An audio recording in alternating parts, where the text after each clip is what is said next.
that if a secondary child is being hurt by another one, that's assault, and I think the police should be involved in that. So we start off gently, but if that doesn't work, we get in harder and harder, and we involve the bully's parents. I have, over the years, excluded children for bullying, but hardly ever does it get to that stage. Hardly ever. Okay.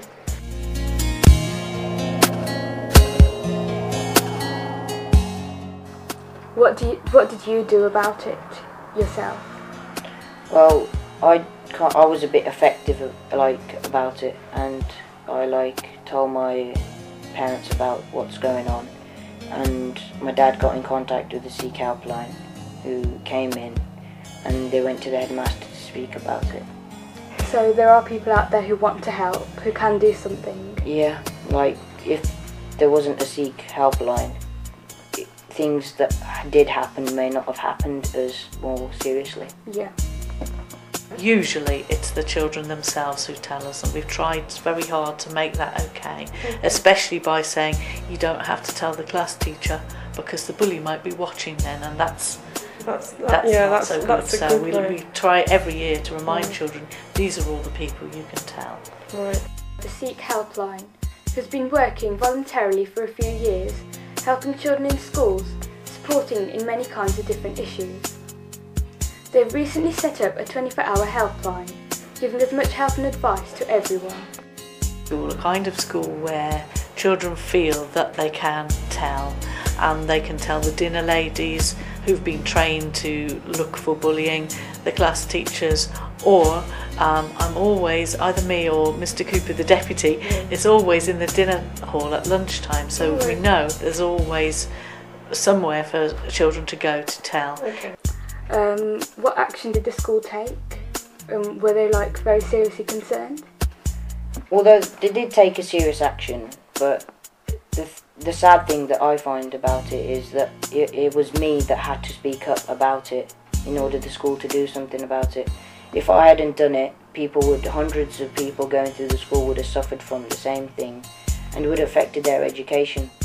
And I think it's better if the teachers could realise that and have a better relationship with the child so they know what's going on.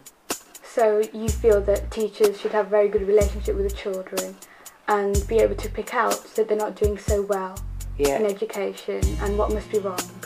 Yeah, they should. If they see that something is if their marks or grades are going down, then they should talk to them confidentially about why this is happening. So they should be more alert of things like this. People know about it, like places like Childline or your own Sikh helpline. There's other ways that people feel they can go and get help, so I think it's probably we're more aware of it, and I think we're probably sensitive to smaller things than we used to be in the past.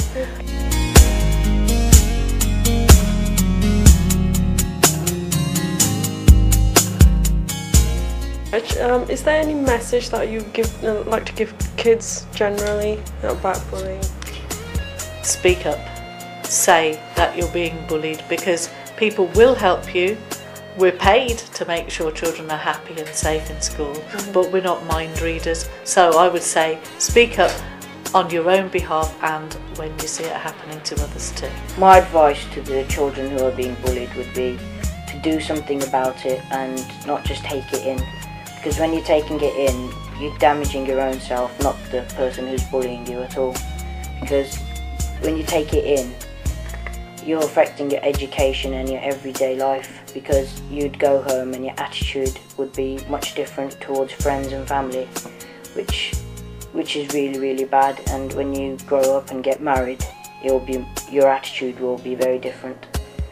And to do something about it and get up is much, much better, because when people say you're not a hero in a way, if you do something about it, you're a loser.